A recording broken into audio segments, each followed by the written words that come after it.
सामान्यतः लैंथेनाइड श्रेणी के तत्व +3 ऑक्सीकरण अवस्था दर्शाते हैं, जो कि अधिकतम स्थायी अवस्था होती है। परंतु कुछ तत्व +2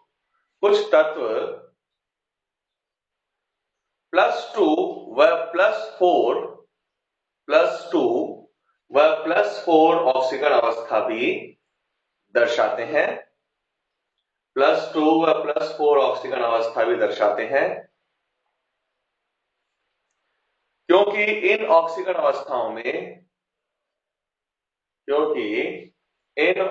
अवस्थाओं में इनका अर्धपूरित अथवा पूर्णपूरित इलेक्ट्रॉनिक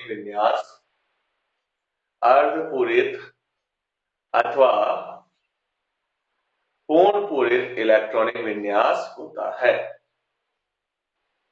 क्योंकि इन ऑक्सीकरण अवस्थाओं में इनका अर्धपूरित अथवा पूर्णपूरित इलेक्ट्रॉनिक विन्यास होता है।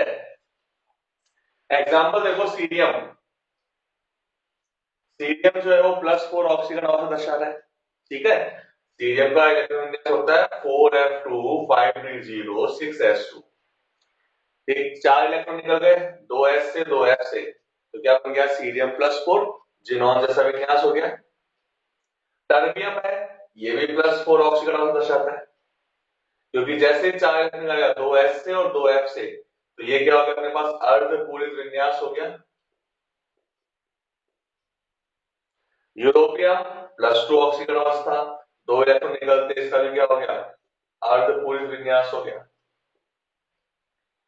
इटरबियम +2 ऑक्सीकरण अवस्था, 2 इलेक्ट्रॉन निकलते, ये क्या हो गया? पूर्णपूरित हो गया। तो ये जो तत्व है कौन से? सीरियम और टर्बियम, ये तो +4, और यूरोपियम और इटरबियम +2 ऑक्सीकरण अवस्था दर्शाते हैं, क्योंकि इन ऑक्सीकरण अवस्थाओं में इनका इलेक्ट्रॉनिक विन्यास अर्धपूरित अथवा पूर्णपूरित होता है। आगे देखिए, सीरियम व टर्बियम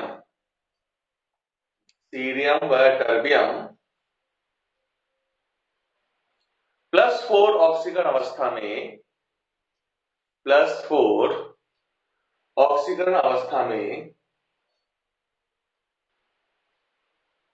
ऑक्सीकारक +4 ऑक्सीकरण अवस्था में ऑक्सीकारक तथा यूरोपियम व इटरबियम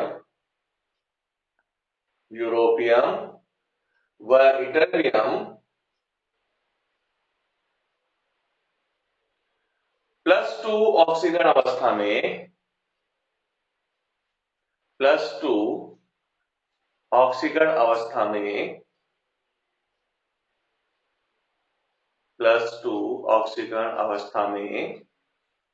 अपचायक के समान व्यवहार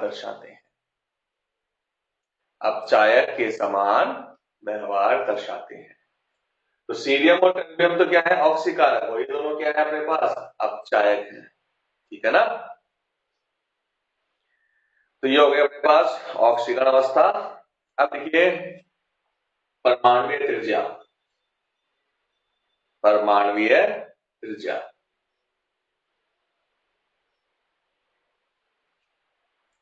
सामान्यतः लैंथेनाइड श्रेणी में बाएं से दाएं जाने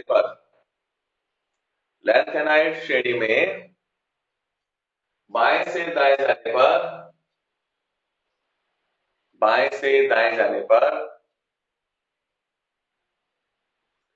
इलेक्ट्रॉन n-2 f कक्षकों में भरे जाते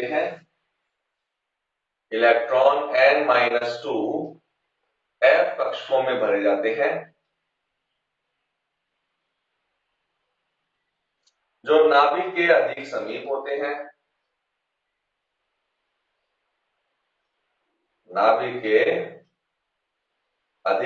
होते हैं। इस कारण इन पर नाभिक का आकर्षण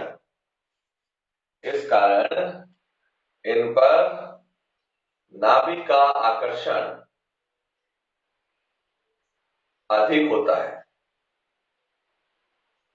तथा इलेक्ट्रॉनों का परिरक्षण प्रभाव का मान इलेक्ट्रॉनों का परिरक्षण प्रभाव का मान कम होता है।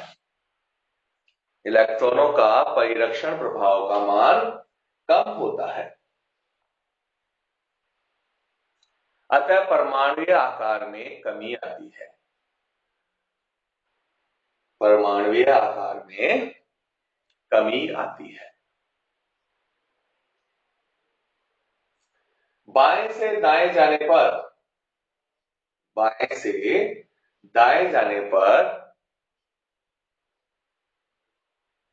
परमाणुीय आकार में होने वाली परमाणुीय आकार में होने वाली इस क्रमागत कमी को सम्मिलित रूप से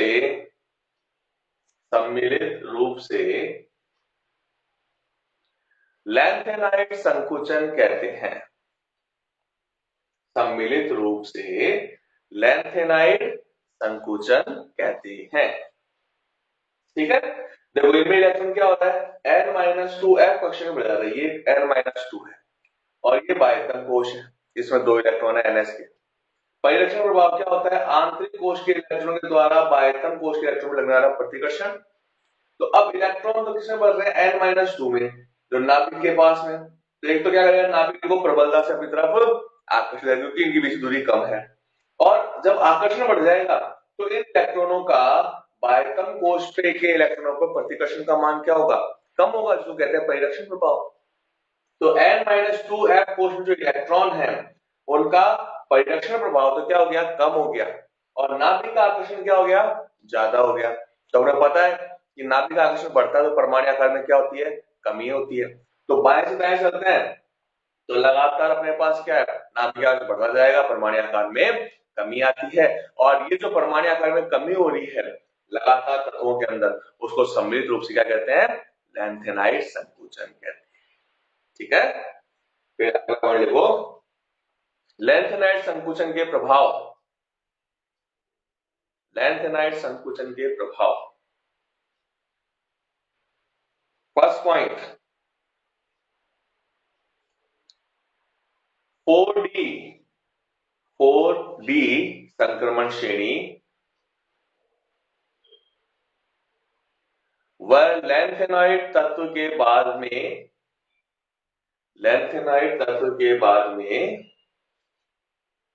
आने वाले 5D संक्रमण श्रेणी के 5D संक्रमण श्रेणी के तत्वों के आकार में समानता पाई जाती है। तत्वों के आकार में समानता पाई जाती है। क्यों पाई जाती है भाई, क्योंकि लैंथेनाइड संकुचन होता है, तो उस लैंथेनाइड संकुचन के कारण क्या होगा, परमाणु आकार के मान में कमी होती है, नाभिक आकर्षण अधिक होता है। तो जो संक्रमण तत्व लैंथेनम के बाद में आते हैं, कौन से, हैफनियम से स्टार्ट हो रही है, तो उनमें लैंथेनाइड संकुचन का प्रभाव पड़ता है। ठीक है ना, क्योंकि लैंथेनाइड संकोचन तो किसमें हुआ था, एफ ब्लॉक के तत्वों में, और वो कहां थे, लैंथेनम और हैफनियम के बीच में थे। ठीक है, तो उनके बाद में जो आने वाले तत्व यानी हैफनियम से लेकर और मरकरी तक जो तत्व होते हैं उन पर लैंथेनाइड संकुचन का प्रभाव पड़ता है, यानी उनका नाभिकीय आकर्षण का मान जो है वो क्या होता है, अधिक होता है। इसलिए जो है उनके परमाणु आकार में क्या हो जाती है, कमी हो जाती है। तो अब क्या कहते हैं, सामान्यतः वर्ग में ऊपर से नीचे आते हैं तो परमाणु आकार बढ़ता है, 3D से 4D में आते हैं आकार बढ़ता है, लेकिन 4D से 5D में आते हैं तो आकार क्या रहता है, लगभग समान रहता है, कारण लैंथेनाइड संकुचन। दूसरा पॉइंट लिखो, लैंथेनाइड श्रेणी के तत्वों का परमाणु आकार, लैंथेनाइड श्रेणी के तत्वों का परमाणु आकार लगभग समान होने के कारण परमाणु आकार लगभग समान होने के कारण उनके रासायनिक गुणों में समानता होती है। उनके रासायनिक गुणों में समानता होती है। रासायनिक गुणों में समानता होती है।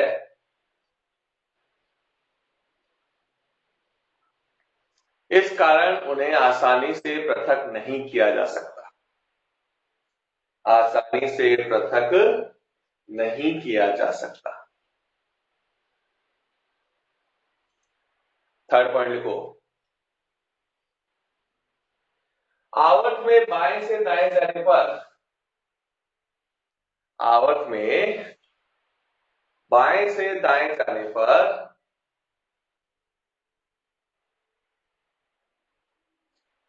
बाएं से दाएं जाने पर परमाणुीय आकार में कमी के साथ, परमाणुीय आकार में कमी के साथ लैंथेनॉइड हाइड्रोक्साइडों की, लैंथेनॉइड हाइड्रोक्साइडों की क्षारीय प्रकृति घटती है। क्षारीय प्रकृति घटती है। ठीक है, तो ये हो गया अपने पास लैंथेनाइड और लैंथेनाइड संकुचन और उसके प्रभाव। ठीक है, लैंथेनाइड का जो रसायन है वो अपने सिलेबस में हटा ही दिया है। अब बात करते हैं अपन एक्टिनॉइड श्रेणी की। तो जो 5F श्रेणी होता है वो क्या बोलते हैं अपन? एक्टिनॉइड श्रेणी। सामान्य इलेक्ट्रॉनिक विन्यास क्या होगा इनका? 5F 1 to 14, 6D 0 to 1, 7S2। Second point, इस श्रेणी में अधिकांश तत्व, अधिकांश का सभी लिख लो,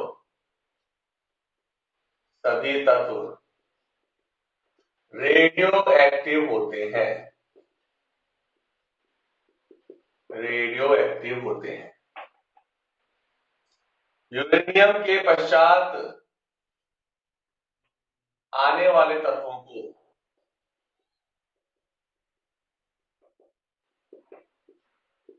परा यूरेनियम अथवा अति भारी तत्व कहते हैं। परा यूरेनियम अथवा अति भारी तत्व कहते हैं। लैंथेनाइड संकुचन के समान इनमें एक्टिनाइड संकुचन होता है जो अधिक प्रभावी है, क्योंकि 5F का परिरक्षण प्रभाव बहुत दुर्बल होता है।